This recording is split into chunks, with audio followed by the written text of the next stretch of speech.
गीता मानव मात्र का धर्म शास्त्र है। महर्षि वेदव्यास। श्री कृष्णकालीन महर्षि वेदव्यास से पूर्व कोई भी शास्त्र पुस्तक के रूप में उपलब्ध नहीं था। श्रुत ज्ञान की इस परंपरा को तोड़ते हुए उन्होंने 4 वेद, ब्रह्म सूत्र, महाभारत, भागवत एवं गीता जैसे ग्रंथों में पूर्व संचित भौतिक एवं आध्यात्मिक ज्ञान राशि को संकलित कर अंत में स्वयं ही निर्णय दिया कि गीता सुगीता कर्तव्या किमन्यै शास्त्र विस्तरे या स्वयं पद्मनाभस्य मुखपद्माद विनिसृता।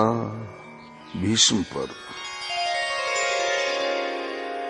गीता भली प्रकार मनन करके हृदय में धारण करने योग्य है, जो पद्मनाभ भगवान के श्रीमुख से निःसृत वाणी है। फिर अन्य शास्त्रों के संग्रह की क्या आवश्यकता। मानव सृष्टि के आदि में भगवान श्री कृष्ण के श्रीमुख से निःसृत अविनाशी योग अर्थात श्रीमद् भगवद गीता, जिसकी विस्तृत व्याख्या वेद और उपनिषद है, विस्मृति आ जाने पर उसी आदि शास्त्र को भगवान श्री कृष्ण ने अर्जुन के प्रति पुनः प्रकाशित किया, जिसकी यथावत व्याख्या यथार्थ गीता है। एकम शास्त्रम देवकी पुत्र गीतम एको देवो देवकी पुत्रेव एको मंत्र तस्य नामानि यानि कर्माप्येकम तस्य देवस्य सेवा। गीता महात्म्य। अर्थात एक ही शास्त्र है जो देवकी पुत्र भगवान ने श्रीमुख से गायन किया। गीता एक ही प्राप्त करने योग्य देव है। उस गायन में जो सत्य बताया, आत्मा सिवाय आत्मा के कुछ भी शाश्वत नहीं है। उस गायन में उन महायोगेश्वर ने क्या जपने के लिए कहा। ओम। अर्जुन, ओम अक्षय परमात्मा का नाम है, उसका जप कर और ध्यान मेरा धर। एक ही कर्म है। गीता में वर्णित परम देव एक परमात्मा की सेवा। उन्हें श्रद्धा से अपने हृदय में धारण करें। अस्तु, आरंभ से ही गीता आपका शास्त्र रहा है। भगवान श्री कृष्ण के हजारों वर्ष पश्चात परवर्ती जिन महापुरुषों ने एक ईश्वर को सत्य बताया, गीता के ही पथ पर चलने वाले पथिक हैं, गीता के ही संदेशवाहक हैं। ईश्वर से ही लौकिक एवं पारलौकिक सुखों की कामना, ईश्वर से डरना, अन्य किसी को ईश्वर न मानना, यहां तक तो सभी महापुरुषों ने बताया। किंतु ईश्वरीय साधना, ईश्वर तक की दूरी तय करना, ये केवल गीता में ही सांगोपांग क्रमबद्ध सुरक्षित है। गीता से सुख शांति तो मिलती ही है, ये अक्षय अनामय पद भी देती है। देखिए श्रीमद् भगवद गीता की टीका, यथार्थ गीता।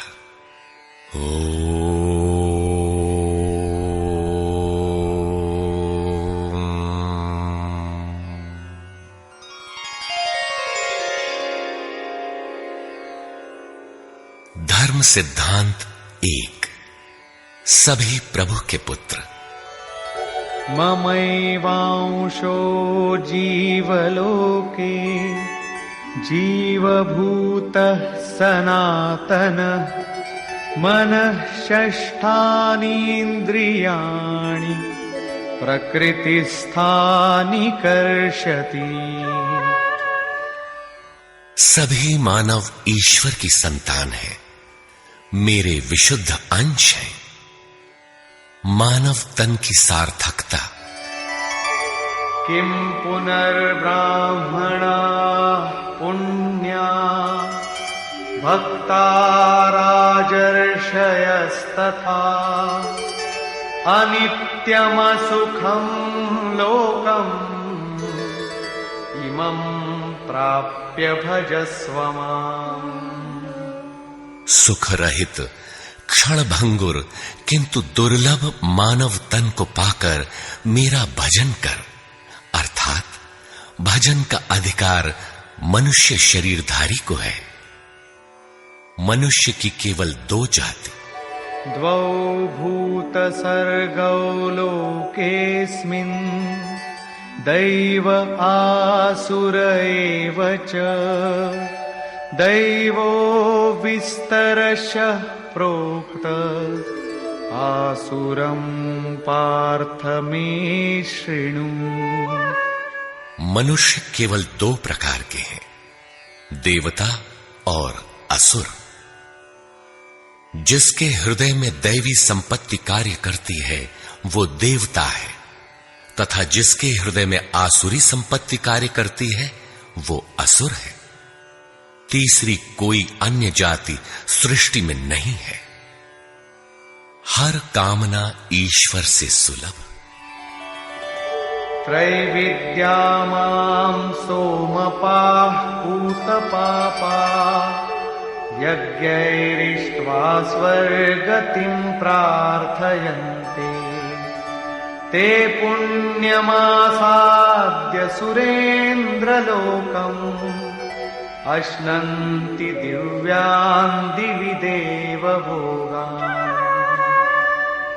मुझे भजकर लोग स्वर्ग तक की कामना करते हैं, मैं उन्हें देता हूं। अर्थात सब कुछ एक परमात्मा से सुलभ है। भगवान की शरण से पापों का नाश। अपि चेदसि पापेभ्यः सर्वेभ्यः पापकृत्तमः सर्वं ज्ञानप्लवेनैव वृजिनं सन्तरिष्यसि। संपूर्ण पापियों से अधिक पाप करने वाला भी ज्ञान रूपी नौका द्वारा निस्संदेह पार हो जाएगा। ज्ञान अध्यात्मज्ञाननित्यत्वम् तत्त्वज्ञानार्थदर्शनम् एतज्ज्ञानमिति प्रोक्तम् अज्ञानं यदतोऽन्यथा। आत्मा के आधिपत्य में आचरण तत्व के अर्थ रूप मुझ परमात्मा का प्रत्यक्ष दर्शन ज्ञान है, और इसके अतिरिक्त जो कुछ भी है अज्ञान है। अतः ईश्वर की प्रत्यक्ष जानकारी ही ज्ञान है। भजन का अधिकार सबको। अपि चेत् सुदुराचारो भजते मामनन्यभाक् साधुरेव समन्तव्यः सम्यग् व्यवसितो हि सः। क्षिप्रं भवति धर्मात्मा शश्वच्छान्तिं निगच्छति कौन्तेय प्रतिजानीहि न मे भक्तः प्रणश्यति। अत्यंत दुराचारी भी मेरा भजन करके शीघ्र ही धर्मात्मा हो जाता है एवं सदा रहने वाली शाश्वत शांति को प्राप्त कर लेता है। अतः धर्मात्मा वो है जो एक परमात्मा के प्रति समर्पित है, और भजन करने का अधिकार दुराचारी तक को है। भगवत पथ में बीज का नाश नहीं। नेहाभिक्रमनाशोऽस्ति प्रत्यवायो न विद्यते स्वल्पमप्यस्य धर्मस्य त्रायते महतो भयात्। धर्म अर्थात आत्मदर्शन की क्रिया का स्वल्प आचरण भी जन्म मरण के महान भय से उद्धार करने वाला होता है। धर्म अपरिवर्तनशील है। ईश्वर का निवास। ईश्वरः सर्वभूतानां हृद्देशेऽर्जुन तिष्ठति भ्रामयन् सर्वभूतानि यन्त्रारूढानि मायया। ईश्वर सभी भूत प्राणियों के हृदय में रहता है, तो शरण किसकी जाएं? तमेव शरणं गच्छ सर्वभावेन भारत तत्प्रसादात् परां शान्तिं स्थानं प्राप्स्यसि शाश्वतम्। संपूर्ण भाव से उस हृदयस्थ एक परमात्मा की शरण में जाओ, जिसकी कृपा से तू परम शांति शाश्वत परम धाम को प्राप्त होगा। यज्ञ। सर्वाणीन्द्रियकर्माणि प्राणकर्माणि चापरे आत्मसंयमयोगाग्नौ जुह्वति ज्ञानदीपिते। संपूर्ण इंद्रियों के व्यापार को, मन की चेष्टाओं को ज्ञान से प्रकाशित हुई आत्मा में संयम रूपी योगाग्नि में हवन करते हैं। अपाने जुह्वति प्राणं प्राणे पानं तथा परे प्राणापानगतिरुद्ध्वा प्राणायाम परायणा। बहुत से योगी श्वास को प्रश्वास में हवन करते हैं और बहुत से प्रश्वास को श्वास में। इससे उन्नत अवस्था होने पर अन्य श्वास प्रश्वास की गति रोककर प्राणायाम परायण हो जाते हैं। इस प्रकार योग साधना की विधि विशेष का नाम यज्ञ है। उस यज्ञ को कार्य रूप देना कर्म है। कर्म। एवं बहुविधा यज्ञा वितता ब्रह्मणो मुखे कर्मजान् विद्धितान् सर्वान् एवं ज्ञात्वा विमोक्ष्यसे। इस प्रकार बहुत से यज्ञ, जैसे श्वास का प्रश्वास में हवन, प्रश्वास का श्वास में हवन, श्वास प्रश्वास का निरोध कर प्राणायाम के परायण होना इत्यादि यज्ञ जिस आचरण से पूर्ण होता है, उस आचरण का नाम कर्म है। कर्म माने आराधना, कर्म माने चिंतन। योग साधना पद्धति का नाम यज्ञ है। विकर्म। विकर्म का अर्थ विकल्प शून्य कर्म है। प्राप्ति के पश्चात महापुरुषों के कर्म विकल्प शून्य होते हैं। आत्मस्थित, आत्मतृप्त, आप्त काम महापुरुषों को न तो कर्म करने से कोई लाभ है और न छोड़ने से कोई हानि ही है। फिर भी वे पीछे वालों के हित के लिए कर्म करते हैं। ऐसा कर्म विकल्प शून्य है, विशुद्ध है, और यही कर्म विकर्म कहलाता है। यज्ञ करने का अधिकार। यज्ञशिष्टामृत भुजो यान्ति ब्रह्म सनातनम् नायं लोकोऽस्त्य यज्ञस्य कुतोऽन्यः कुरु सत्तम। यज्ञ न करने वालों को दोबारा मनुष्य शरीर भी नहीं मिलता। अर्थात यज्ञ करने का अधिकार उन सब को है जिन्हें मनुष्य शरीर मिला है। ईश्वर देखा जा सकता है। भक्त्या त्वनन्यया शक्य अहमेवं विधोऽर्जुन ज्ञातुं द्रष्टुं च तत्त्वेन प्रवेष्टुं च परन्तप। अनन्य भक्ति के द्वारा मैं प्रत्यक्ष देखने, जानने तथा प्रवेश करने के लिए भी सुलभ हूं। आश्चर्यवत् पश्यति कश्चिदेनम्, आश्चर्यवद् वदति तथैव चान्यः, आश्चर्यवच्चैनमन्यः शृणोति, श्रुत्वाप्येनं वेद न चैव कश्चित्।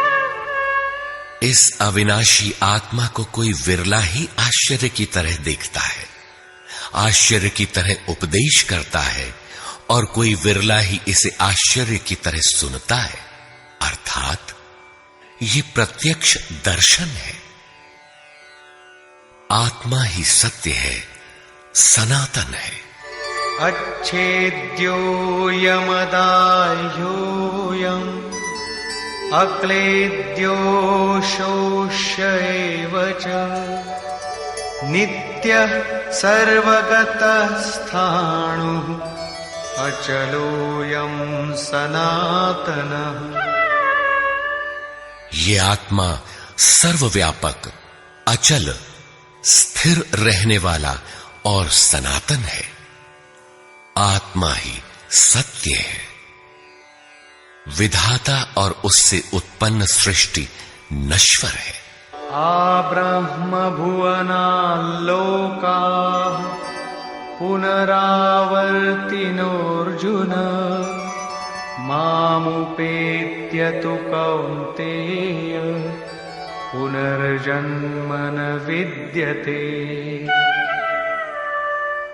ब्रह्मा और उससे निर्मित सृष्टि, देवता और दानव दुखों की खानी, क्षणभंगुर और नश्वर है, किंतु मेरा भक्त कभी नष्ट नहीं होता। भजन एक परमात्मा का करना चाहिए। देव पूजा। कामैस्तैस्तैर्हितज्ञानाः प्रपद्यन्तेऽन्यदेवताः, तन्तन्नियममास्थाय प्रकृत्या नियताः स्वया। कामनाओं से जिनकी बुद्धि आक्रांत है, ऐसे मूढ़ बुद्धि ही परमात्मा के अतिरिक्त अन्य देवताओं की पूजा करते हैं। येऽप्यन्यदेवता भक्ता यजन्ते श्रद्धयान्विताः, तेऽपि मामेव कौन्तेय यजन्त्यविधिपूर्वकम्। देवताओं को पूजने वाला मेरी ही पूजा करता है, किंतु वह पूजन अविधि पूर्वक है, इसलिए नष्ट हो जाता है। यजन्ते सात्विका देवान् यक्षरक्षांसि राजसाः, प्रेतान् भूतगणांश्चान्ये यजन्ते तामसा जनाः। अर्जुन, शास्त्र विधि को त्याग कर भजने वाले सात्विक श्रद्धा वाले देवताओं को, राजस पुरुष यक्ष राक्षसों को और तामस पुरुष भूत प्रेतों को पूजते हैं, किंतु कर्षयन्तः शरीरस्थम् भूतग्राममचेतसः, मां चैवान्तः शरीरस्थम् तान् विद्यासुरनिश्चयान्। वे शरीर रूप से स्थित भूत समुदाय और अंतर्यामी रूप में स्थित मुझ परमात्मा को कृश करने वाले हैं। उनको तू असुर जान। अर्थात देवताओं को पूजने वाले भी आसुरी वृत्ति के अंतर्गत हैं। अधम। तानहं द्विषतः क्रूरान् संसारेषु नराधमान् क्षिपाम्यजस्रमशुभान् आसुरीष्वेव योनिषु। जो यज्ञ की नियत विधि छोड़ कल्पित विधियों से यजन करते हैं, वे ही क्रूर कर्मी, पापाचारी तथा मनुष्यों में अधम है, अन्य कोई अधम नहीं है। नियत विधि क्या है? ओमित्येकाक्षरं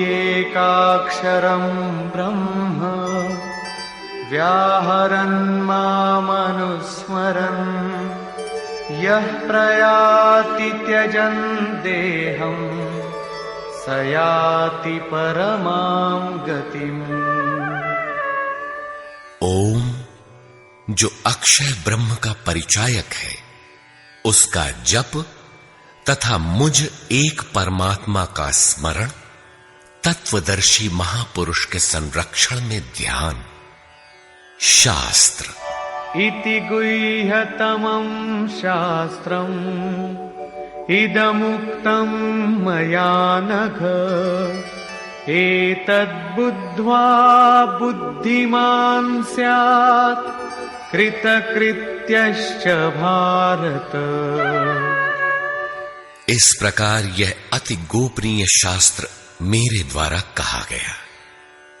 इसे तत्व से जानकर मनुष्य पूर्ण ज्ञाता तथा कृतार्थ हो जाता है। अतः योगेश्वर श्री कृष्ण की यह वाणी स्वयं में पूर्ण शास्त्र है। तस्माच्छास्त्रं प्रमाणन्ते कार्याकार्यव्यवस्थितौ ज्ञात्वा शास्त्रविधानोक्तम् कर्म कर्तुमिहार्हसि। कर्तव्य और अकर्तव्य के निर्धारण में शास्त्र ही प्रमाण है। अतः गीता में निर्धारित विधि से आचरण करें। धर्म सर्वधर्मान् परित्यज्य मामेकं शरणं व्रज अहं त्वा सर्वपापेभ्यो मोक्षयिष्यामि मा शुचः। धार्मिक उथल पुथल को छोड़ एकमात्र मेरी शरण हो जा, अर्थात एक भगवान के प्रति पूर्ण समर्पण ही धर्म का मूल है। उस प्रभु को पाने की नियत विधि का आचरण ही धर्माचरण है, और जो उसे करता है वो अत्यंत पापी भी शीघ्र धर्मात्मा हो जाता है। धर्म प्राप्त कहां से करें?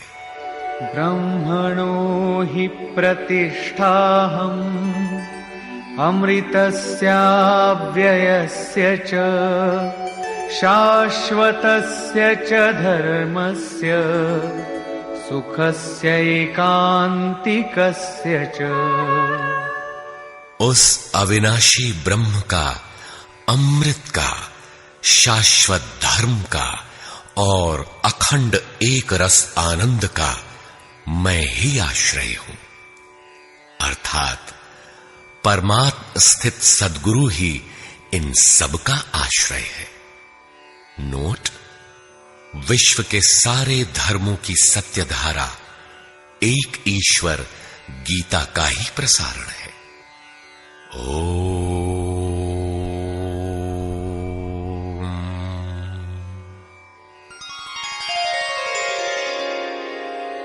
प्राक कथन। वस्तुतः गीता पर टीका लिखने की अब कोई आवश्यकता प्रतीत नहीं होती, क्योंकि इस पर सहस्त्रों टीकाएं लिखी जा चुकी हैं, जिनमें 50 तो केवल संस्कृत में ही है।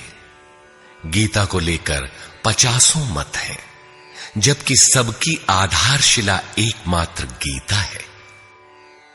योगेश्वर श्री कृष्ण ने तो कोई एक बात कही होगी, फिर यह मतभेद क्यों? वस्तुतः वक्ता एक ही बात कहता है, किंतु श्रोता यदि 10 बैठे हों तो 10 प्रकार के आशय ग्रहण करते हैं। व्यक्ति की बुद्धि पर तामसी, राजसी अथवा सात्विक गुणों का जितना प्रभाव है, उसी स्तर से उस वार्ता को पकड़ पाता है। इससे आगे वो समझ नहीं पाता। अतः मतभेद स्वाभाविक है। विभिन्न मतवादों से और कभी-कभी एक ही सिद्धांत को अलग-अलग काल और भाषाओं में व्यक्त करने से साधारण मनुष्य संशय में पड़ जाता है। बहुत सी टीकाओं के बीच वह सत्य धारा भी प्रवाहित है, किंतु शुद्ध अर्थ वाली एक टीका हजारों टीकाओं के बीच रख दी जाए तो उनमें यह पहचानना कठिन हो जाता है कि यथार्थ कौन है। वर्तमान काल में गीता की बहुत सी टीकाएं हो गई हैं। सभी अपनी अपनी सत्यता का उद्घोष करती हैं, किंतु गीता के शुद्ध अर्थ से वे बहुत दूर हैं। निस्संदेह कुछ महापुरुषों ने सत्य का स्पर्श भी किया, किंतु कतिपय कारणों से वे उसे समाज के समक्ष प्रस्तुत न कर सके। श्री कृष्ण के आशय को हृदयंगम न कर पाने का मूल कारण है कि वे एक योगी थे। श्री कृष्ण जिस स्तर की बात करते हैं, क्रमशः चलकर उसी स्तर पर खड़ा होने वाला कोई महापुरुष ही अक्षरशः बता सकेगा कि श्री कृष्ण ने जिस समय गीता का उपदेश दिया था, उस समय उनके मनोगत भाव क्या थे। मनोगत समस्त भाव कहने में नहीं आते। कुछ तो कहने में आ पाते हैं, कुछ भाव भंगिमा से व्यक्त होते हैं, और शेष पर्याप्त क्रियात्मक हैं, जिन्हें कोई पथिक चलकर ही जान सकता है। जिस स्तर पर श्री कृष्ण थे, क्रमशः चलकर उसी अवस्था को प्राप्त महापुरुष ही जानता है कि गीता क्या कहती है। वह गीता की पंक्तियां ही नहीं दोहराता, बल्कि उनके भावों को भी दर्शा देता है, क्योंकि जो दृश्य श्री कृष्ण के सामने था, वही उस वर्तमान महापुरुष के समक्ष भी है। इसलिए वो देखता है, दिखा देगा, आप में जागृत भी कर देगा, उस पथ पर चला भी देगा। पूज्य श्री परमहंस जी महाराज भी उसी स्तर के महापुरुष थे। उनकी वाणी तथा अंतः प्रेरणा से मुझे गीता का जो अर्थ मिला, उसी का संकलन यथार्थ गीता है। इसमें मेरा अपना कुछ भी नहीं है। यह क्रियात्मक है। साधन अपनाने वाले प्रत्येक पुरुष को इसी परिधि से गुजरना होगा। जब तक वो इससे अलग है, तब तक स्पष्ट है कि वो साधन नहीं करता, किसी न किसी प्रकार की लकीर अवश्य पीटता है। अतः किसी महापुरुष की शरण ले। श्री कृष्ण ने किसी अन्य सत्य को नहीं बताया, बल्कि कहा, ऋषिभिर बहुधा गीतम। ऋषियों ने अनेकों बार जिसका गायन किया है, वही कहने जा रहा हूं। उन्होंने यह नहीं कहा कि उस ज्ञान को केवल मैं ही जानता हूं या मैं ही बताऊंगा, बल्कि कहा, किसी तत्वदर्शी के पास जाओ, निष्कपट भाव से सेवा करके उस ज्ञान को प्राप्त करो। श्री कृष्ण ने महापुरुषों द्वारा शोधित सत्य को ही उद्घाटित किया है। गीता सुबोध संस्कृत में है। यदि अन्वयार्थ ही लें तो गीता का अधिकांश आप स्वयं हृदयंगम कर सकेंगे, किंतु आप ज्यों का त्यों अर्थ नहीं लेते। उदाहरण के लिए श्री कृष्ण ने स्पष्ट कहा कि यज्ञ की प्रक्रिया ही कर्म है। फिर भी आप कहते हैं कि खेती करना कर्म है। यज्ञ को स्पष्ट करते हुए उन्होंने बताया कि यज्ञ में बहुत से योगी जन प्राण में अपान को हवन करते हैं, बहुत से अपान में प्राण को हवन करते हैं, बहुत से योगी प्राण अपान दोनों को रोककर प्राणायाम परायण हो जाते हैं, बहुत से योगी इंद्रियों की संपूर्ण प्रवृत्तियों को संयमाग्नि में हवन करते हैं, इस प्रकार श्वास प्रश्वास का चिंतन यज्ञ है। मन सहित इंद्रियों का संयम यज्ञ है। शास्त्रकार ने स्वयं यज्ञ बताया, फिर भी आप कहते हैं कि विष्णु के निमित्त स्वाहा बोलना, अग्नि में जौ तिल घी का हवन करना यज्ञ है। उन योगेश्वर ने ऐसा एक शब्द भी नहीं कहा। क्या कारण है कि आप समझ नहीं पाते? बाल की खाल निकालकर रटने पर भी क्यों वाक्य विन्यास ही आपके हाथ लगता है? आप अपने को यथार्थ जानकारी से शून्य ही क्यों पाते हैं? वस्तुतः मनुष्य जन्म लेकर क्रमशः बड़ा होता है तो पैतृक संपत्ति, घर, दुकान, जमीन जायदाद, पद प्रतिष्ठा, गाय भैंस, यंत्र उपकरण इत्यादि उसे विरासत में मिलती है। ठीक इसी प्रकार उसे कुछ रूढ़ियां, परंपराएं, पूजा पद्धतियां भी विरासत में मिल जाती हैं। 33 करोड़ देवी देवता तो भारत में बहुत पहले गिने गए थे। विश्व में उनके अनगिनत रूप हैं। शिशु ज्यों-ज्यों बड़ा होता है, अपने माता पिता, भाई बहन, पास पड़ोस में इनकी पूजा देखता है। परिवार में प्रचलित पूजा पद्धतियों की अमिट छाप उसके मस्तिष्क पर पड़ जाती है। देवी की पूजा मिली तो जीवन भर देवी देवी रटता है। परिवार में भूत पूजा मिली तो भूत भूत रटता है। कोई शिव तो कोई कृष्ण तो कोई कुछ पकड़े ही रहता है।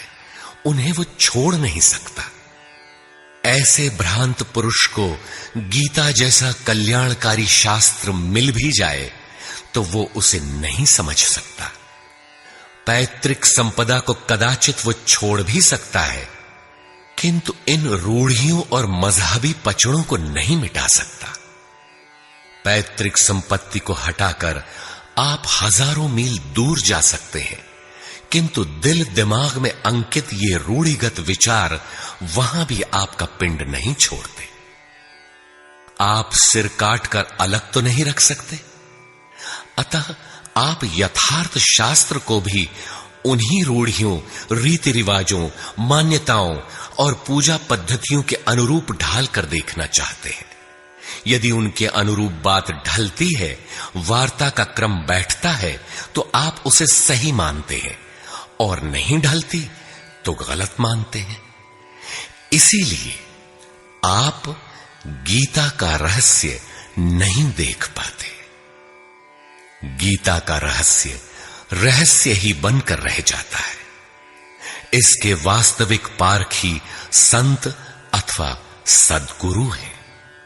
वही बता सकते हैं कि गीता क्या कहती है। सब नहीं जान सकते। सबके लिए सुलभ उपाय यही है कि इसे किसी महापुरुष के सानिध्य में समझें, जिसके लिए श्री कृष्ण ने बल दिया है। गीता किसी विशिष्ट व्यक्ति, जाति, वर्ग, पंथ, देश काल या किसी रूढ़िग्रस्त संप्रदाय का ग्रंथ नहीं है, बल्कि यह सार्वलौकिक, सार्वकालिक धर्म ग्रंथ है। यह प्रत्येक देश, प्रत्येक जाति तथा प्रत्येक स्तर के प्रत्येक स्त्री पुरुष के लिए, सबके लिए है। केवल दूसरों से सुनकर या किसी से प्रभावित होकर मनुष्य को ऐसा निर्णय नहीं लेना चाहिए जिसका प्रभाव सीधे उसके अपने अस्तित्व पर पड़ता हो। पूर्वाग्रह की भावना से मुक्त होकर सत्यान्वेषियों के लिए यह आर्ष ग्रंथ आलोक स्तंभ है। हिंदुओं का आग्रह है कि वेद ही प्रमाण है। वेद का अर्थ है ज्ञान, परमात्मा की जानकारी। परमात्मा न संस्कृत में है न संहिताओं में।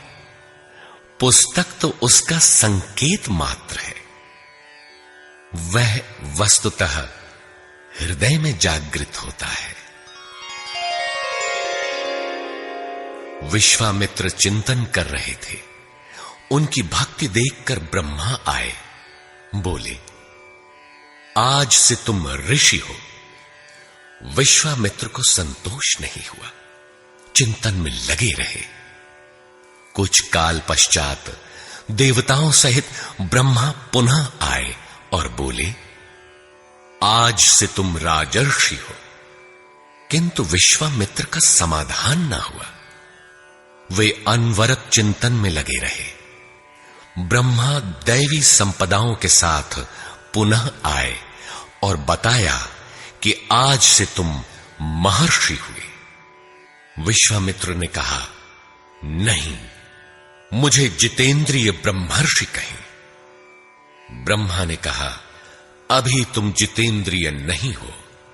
विश्वामित्र पुनः तपस्या में लग गए। उनके मस्तिष्क से तपस्या की आभा निकलने लगी। तब देवताओं ने ब्रह्मा से निवेदन किया। ब्रह्मा उसी प्रकार विश्वामित्र से बोले, अब तुम ब्रह्मर्षि हो। विश्वामित्र ने कहा, यदि मैं ब्रह्मर्षि हूं तो वेद हमारा वरण करे। वेद विश्वामित्र के हृदय में उतर आया। जो तत्व विदित नहीं था विदित हो गया। यही वेद है, न कि पोथी। जहां विश्वामित्र रहते थे वहां वेद रहता था। यही श्री कृष्ण भी कहते हैं कि संसार अविनाशी पीपल का वृक्ष है। ऊपर परमात्मा जिसका मूल और नीचे प्रकृति पर्यंत शाखाएं हैं। जो इस प्रकृति का अंत करके परमात्मा को विदित कर लेता है वह वेदवित है। अर्जुन, मैं भी वेदवित हूं। अतः प्रकृति के प्रसार और अंत के साथ परमात्मा की अनुभूति का नाम वेद है। यह अनुभूति ईश्वर प्रदत्त है। इसलिए वेद को अपौरुषेय कहा जाता है। महापुरुष अपौरुषेय होते हैं। उनके माध्यम से परमात्मा ही बोलता है। वे परमात्मा के संदेश प्रसारक अर्थात ट्रांसमीटर हो जाते हैं। केवल शब्द ज्ञान के आधार पर उनकी वाणी में निहित यथार्थ को परखा नहीं जा सकता। उन्हें वही जान पाता है जिसने क्रियात्मक पथ से चलकर इस अपौरुषेय स्थिति को पाया हो, जिसका पुरुष अर्थात अहं परमात्मा में विलीन हो चुका हो। वस्तुतः वेद अपौरुषेय है, किंतु बोलने वाले 100-150 महापुरुष ही थे।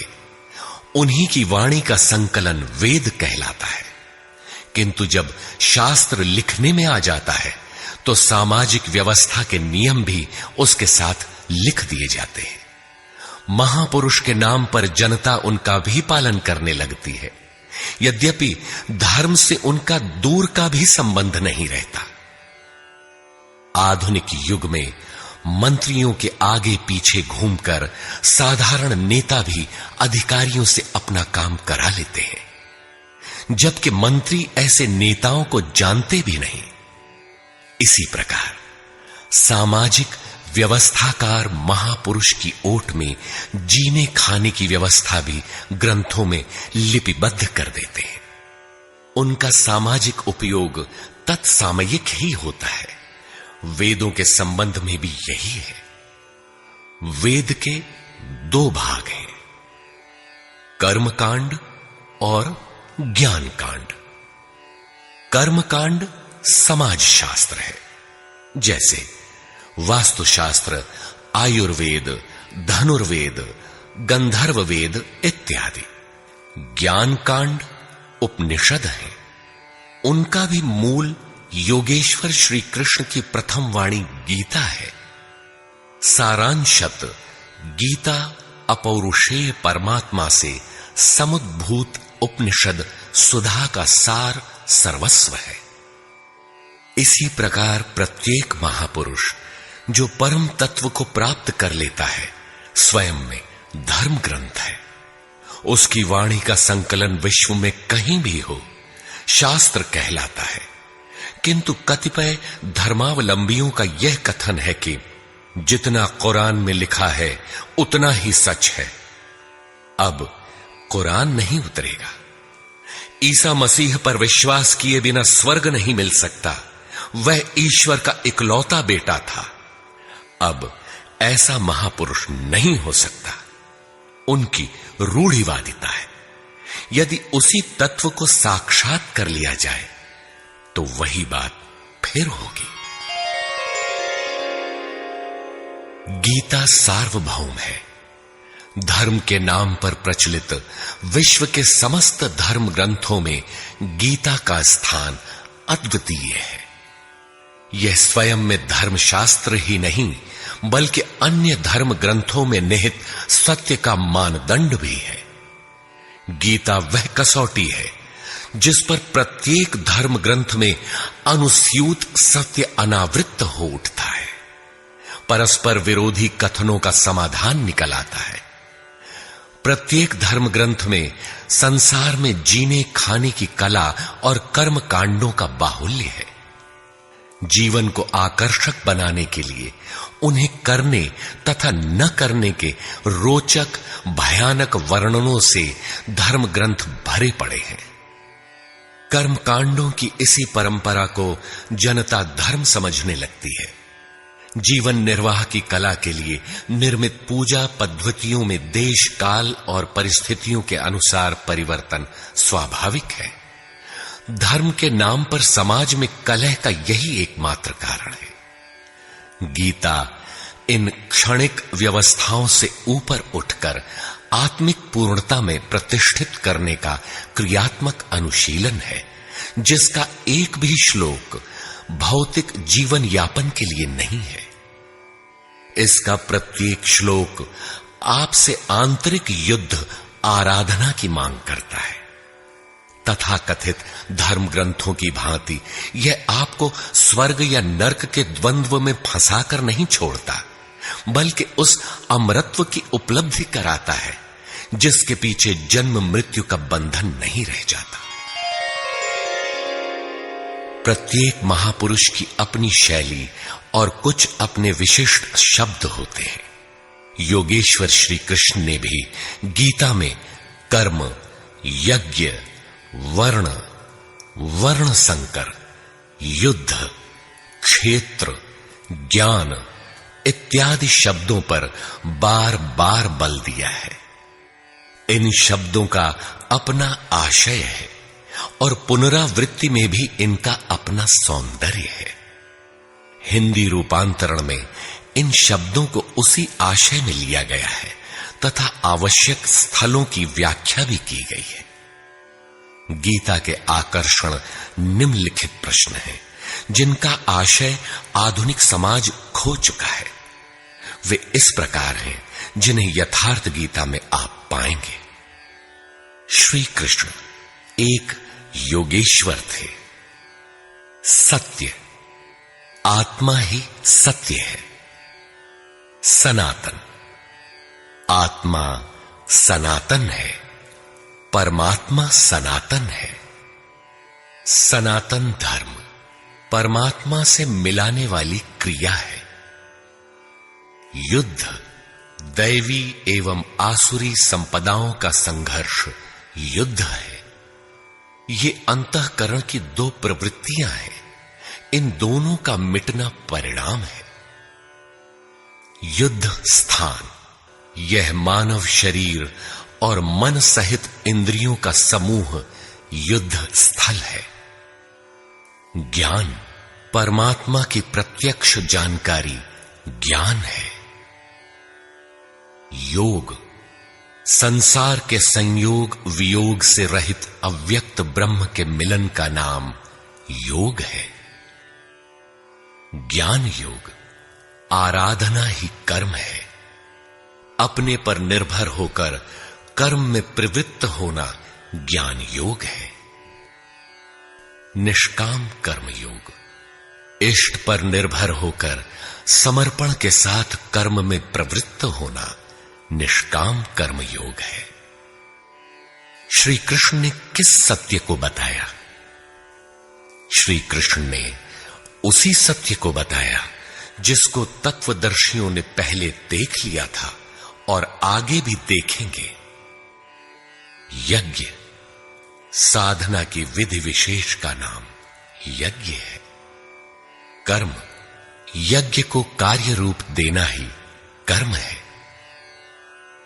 वर्ण आराधना की एक ही विधि जिसका नाम कर्म है, जिसको 4 श्रेणियों में बांटा है, वही 4 वर्ण है। ये एक ही साधक का ऊंचा नीचा स्तर है, न कि जाति। वर्ण संकर परमात्म पथ से च्युत होना, साधन में भ्रम उत्पन्न हो जाना वर्ण संकर है। मनुष्य की श्रेणी अंतःकरण के स्वभाव के अनुसार मनुष्य 2 प्रकार का होता है, एक देवताओं जैसा, दूसरा असुरों जैसा। यही मनुष्य की 2 जातियां हैं जो स्वभाव द्वारा निर्धारित हैं, और यह स्वभाव घटता बढ़ता रहता है। देवता हृदय देश में परम देव परमात्मा का देवत्व अर्जित कराने वाले गुणों का समूह है। वाह्य देवताओं की पूजा कामनाओं से जिनकी बुद्धि आक्रांत है, ऐसे अविवेकी और मूढ़ बुद्धि की देन है। वे मेरे ही पुजारी हैं, किंतु अविधि पूर्वक है। अवतार व्यक्ति के हृदय में होता है, बाहर नहीं। विराट दर्शन योगी के हृदय में ईश्वर के द्वारा दी गई अनुभूति है। भगवान साधक में दृष्टि बनकर खड़े हों तभी दिखाई पड़ते हैं। पूजनीय देव इष्ट एकमात्र परात्पर ब्रह्म ही पूजनीय देव है। उसे खोजने का स्थान हृदय देश है। उसकी प्राप्ति का स्रोत उसी अव्यक्त स्वरूप में स्थित प्राप्ति वाले महापुरुष के द्वारा है। अब इनमें से योगेश्वर श्री कृष्ण का स्वरूप समझने के लिए अध्याय 3 तक आपको पढ़ना होगा, और अध्याय 13 तक आप स्पष्ट समझने लगेंगे कि श्री कृष्ण योगी थे। अध्याय 2 से ही सत्य निखर जाएगा। सनातन और सत्य एक दूसरे के पूरक हैं। ये अध्याय 2 से ही स्पष्ट होगा, वैसे पूर्ति पर्यंत चलेगा। युद्ध अध्याय 4 तक स्पष्ट होने लगेगा। 11 तक संशय निर्मूल हो जाएगा। वैसे अध्याय 16 तक देखना चाहिए। युद्ध स्थल के लिए अध्याय 13 बार बार देखें। ज्ञान अध्याय 4 से स्पष्ट होगा, तथा अध्याय 13 में भली प्रकार समझ में आएगा कि प्रत्यक्ष दर्शन का नाम ज्ञान है। योग अध्याय 6 तक आप समझ सकेंगे। वैसे पूर्ति पर्यंत योग के विभिन्न अंशों की परिभाषा है। ज्ञान योग अध्याय 3 से 6 तक स्पष्ट हो जाएगा। आगे देखने की कोई विशेष आवश्यकता नहीं है। निष्काम कर्म योग अध्याय 2 से आरंभ होकर पूर्ति पर्यंत है। यज्ञ आप अध्याय 3 से 4 तक पढ़ें, स्पष्ट हो जाएगा। कर्म का नाम अध्याय 2/39 में प्रथम बार लिया गया है। इसी श्लोक से अध्याय 4 तक पढ़ लें तो स्पष्ट हो जाएगा कि कर्म का अर्थ आराधना भजन क्यों है। अध्याय 16 और 17 यह विचार स्थिर कर देता है कि यही सत्य है। वर्ण संकर अध्याय 3 में और अवतार अध्याय 4 में स्पष्ट हो जाएगा। वर्ण व्यवस्था के लिए अध्याय 18 देखना होगा। वैसे संकेत अध्याय 3 और 4 में भी है। मनुष्य की देवासुर जातियों के लिए अध्याय 16 द्रष्टव्य है। विराट दर्शन अध्याय 10 से 11 तक स्पष्ट हो गया है। अध्याय 7, 9 और 15 में भी इस पर प्रकाश डाला गया है। अध्याय 7, 9 और 17 में बाह्य देवताओं की अस्तित्वहीनता स्पष्ट हो जाती है।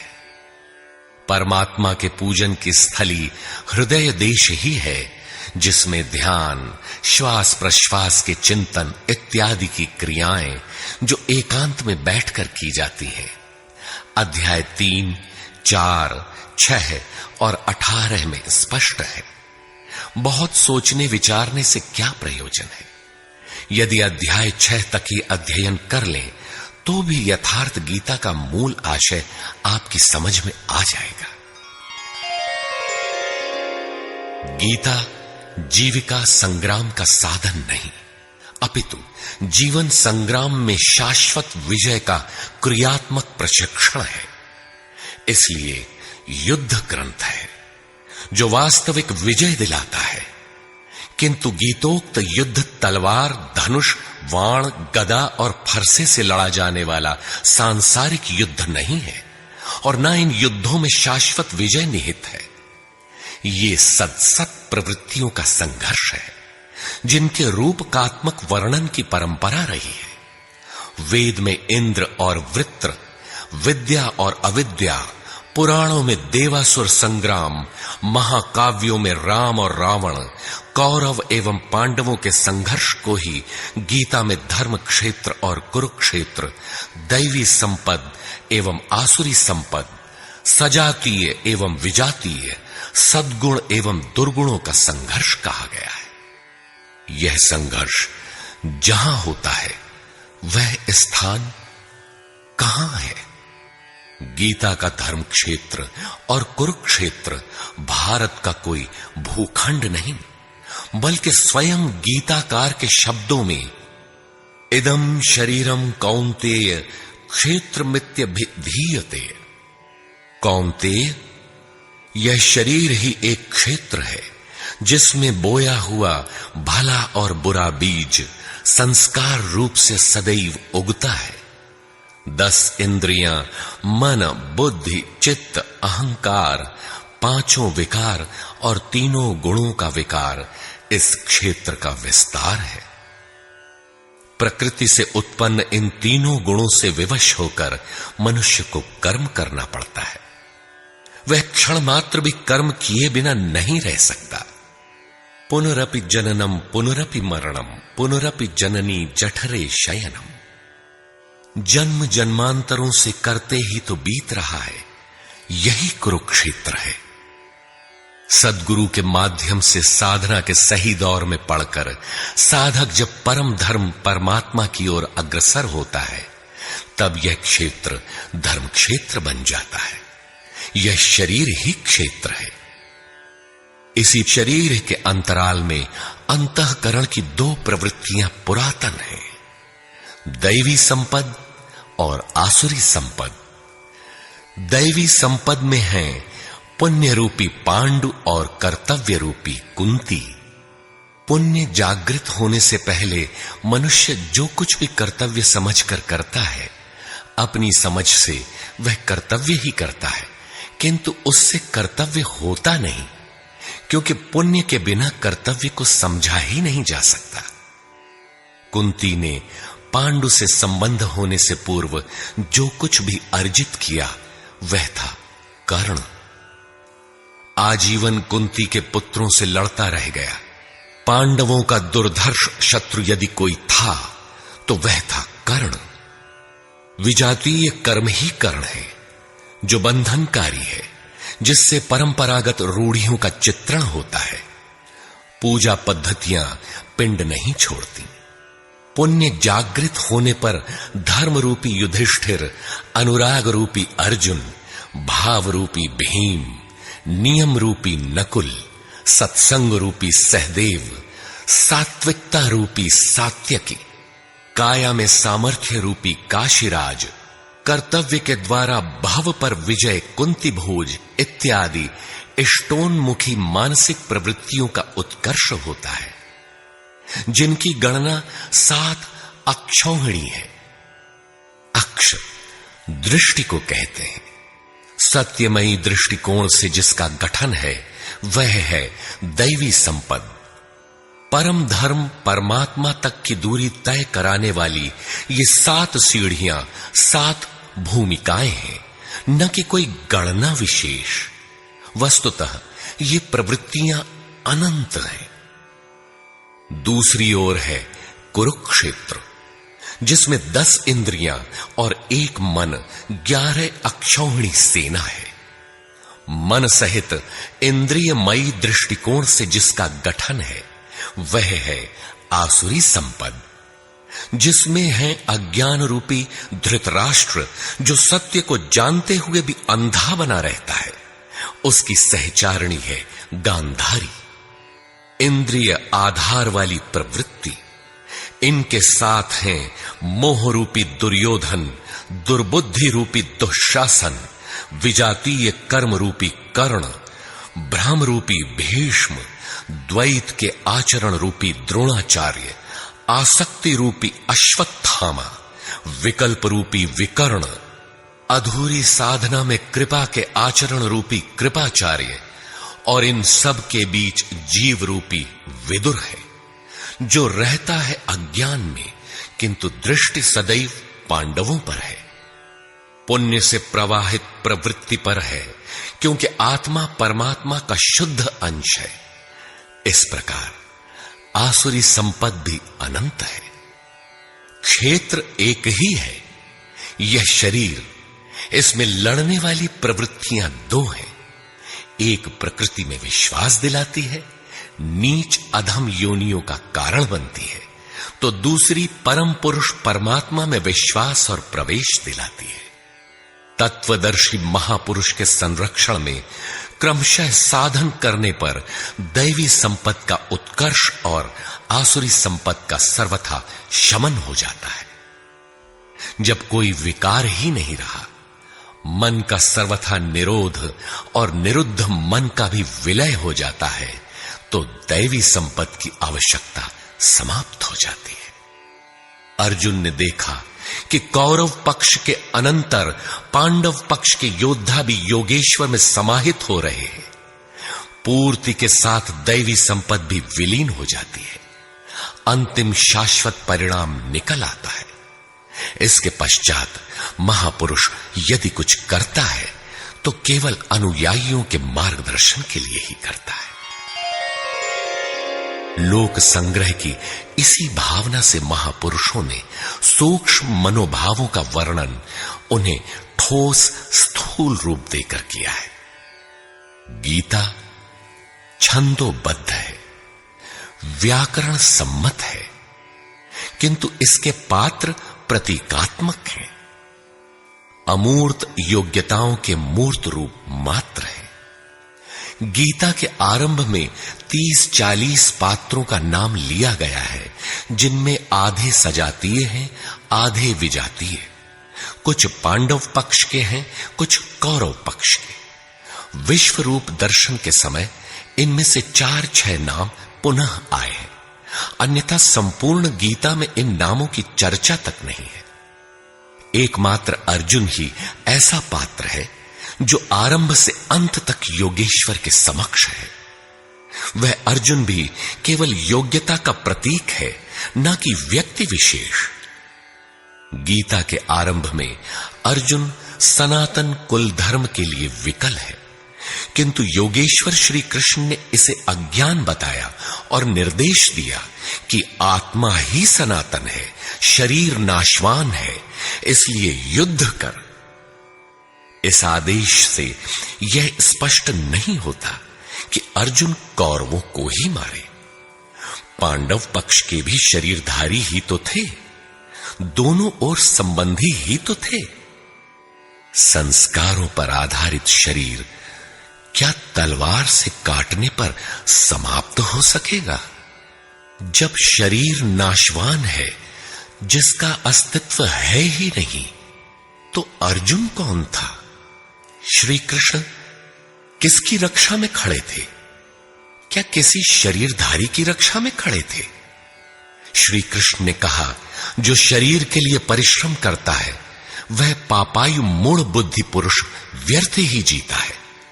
यदि श्री कृष्ण किसी शरीरधारी की रक्षा में खड़े हैं, तब तो वे भी मूढ़ बुद्धि हैं, व्यर्थ ही जीने वाले हैं। वस्तुतः अनुराग ही अर्जुन है। अनुरागी के लिए महापुरुष सदैव खड़े हैं। अर्जुन शिष्य था और श्री कृष्ण एक सद्गुरु थे। विनयावनत होकर उसने कहा, धर्म के मार्ग में मोहित चित्त मैं आपसे पूछता हूं, जो श्रेय अर्थात परम कल्याणकारी हो वह उपदेश मेरे प्रति कहिए। अर्जुन श्रेय चाहता था, प्रिय अर्थात भौतिक पदार्थ नहीं।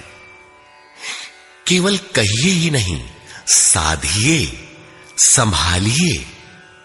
मैं आपका शिष्य हूं, आपकी शरण में हूं। इसी प्रकार गीता में स्थान स्थान पर स्पष्ट है कि अर्जुन आर्त अधिकारी है और योगेश्वर श्री कृष्ण एक सद्गुरु हैं। वे सद्गुरु अनुरागी के साथ सदैव रहते हैं, उनका मार्गदर्शन करते हैं। जब भावुकतावश कोई व्यक्ति पूज्य महाराज जी के पास रहने का आग्रह करने लगता है, तब वे कहा करते थे, जाओ, शरीर से कहीं रहो, मन से मेरे पास आते रहो। प्रातः सायं राम शिव ओम किसी 1, 2, 2.5 अक्षर के नाम का जाप करो और मेरे स्वरूप का हृदय में ध्यान धरो। 1 मिनट भी स्वरूप पकड़ लोगे तो जिसका नाम भजन है वो मैं तुम्हें दूंगा। इससे अधिक पकड़ने लगोगे तो हृदय से रथी बनकर सदैव तुम्हारे साथ रहूंगा। जब सुरत पकड़ में आ जाती है तो इसके बाद महापुरुष इतना ही पास में रहते हैं जितना हाथ, पांव, नाक, कान इत्यादि आपके पास है। आप हजारों किलोमीटर दूर क्यों ना हो, वह सदैव समीप है। मन में विचारों के उठने से भी पहले वे मार्गदर्शन करने लग जाते हैं। अनुरागी के हृदय में वह महापुरुष सदैव आत्मा से अभिन्न होकर जागृत रहते हैं। अर्जुन अनुराग का प्रतीक है। गीता के 11वें अध्याय में योगेश्वर श्री कृष्ण का ऐश्वर्य देखने पर अर्जुन अपनी क्षुद्र त्रुटियों के लिए क्षमा याचना करने लगा। श्री कृष्ण ने क्षमा किया और याचना के अनुरूप सौम्य स्वरूप में आकर कहा, अर्जुन, मेरे स्वरूप को न पहले किसी ने देखा है और न भविष्य में कोई देख सकेगा। तब तो गीता हम लोगों के लिए व्यर्थ है, क्योंकि उस दर्शन की योग्यताएं अर्जुन तक सीमित रह गईं। जबकि उसी समय संजय देख रहा था। पहले भी उन्होंने कहा, बहुत से योगी जन ज्ञान रूपी तप से पवित्र होकर मेरे साक्षात स्वरूप को प्राप्त कर चुके हैं। अंततः वे महापुरुष कहना क्या चाहते हैं? वस्तुतः अनुराग ही अर्जुन है, जो आपके हृदय की भावना विशेष है। अनुराग विहीन पुरुष न कभी पूर्व में देख सका है और न ही अनुराग विहीन पुरुष भविष्य में कभी देख सकेगा। मिले ही न रघुपति बिनु अनुरागा, किए जोग तब ज्ञान बिरागा। अतः अर्जुन एक प्रतीक है। यदि प्रतीक नहीं है तो गीता का पीछा छोड़ दें। गीता आपके लिए नहीं है, क्योंकि उस दर्शन की योग्यता अर्जुन तक ही सीमित रह गई। अध्याय के अंत में योगेश्वर निर्णय देते हैं, अर्जुन, अनन्य भक्ति और श्रद्धा द्वारा मैं इस प्रकार प्रत्यक्ष देखने के लिए, अर्थात जैसा तूने देखा, तत्व से स्पष्ट जानने के लिए और प्रवेश करने के लिए भी सुलभ हूं। अनन्य भक्ति अनुराग का ही दूसरा रूप है और यही अर्जुन का स्वरूप भी है। अर्जुन पथिक का प्रतीक है। इस प्रकार गीता के पात्र प्रतीकात्मक हैं, यथा स्थान उनका संकेत है। रहे हो कोई ऐतिहासिक श्री कृष्ण और अर्जुन, निश्चय ही हुआ हो कोई विश्व युद्ध, किंतु गीता में भौतिक युद्ध का चित्रण कदापि नहीं है। उस ऐतिहासिक युद्ध के मुहाने पर घबराया तो था अर्जुन, न कि सेना। सेना तो लड़ने को तैयार खड़ी थी। क्या गीता का उपदेश देकर श्री कृष्ण ने सव्यसाची अर्जुन को सेना की योग्यता का बनाया? वस्तुतः साधन लिखने में नहीं आता, सब कुछ पढ़ लेने के बाद भी चलना शेष ही रहता है। यही प्रेरणा यथार्थ गीता है।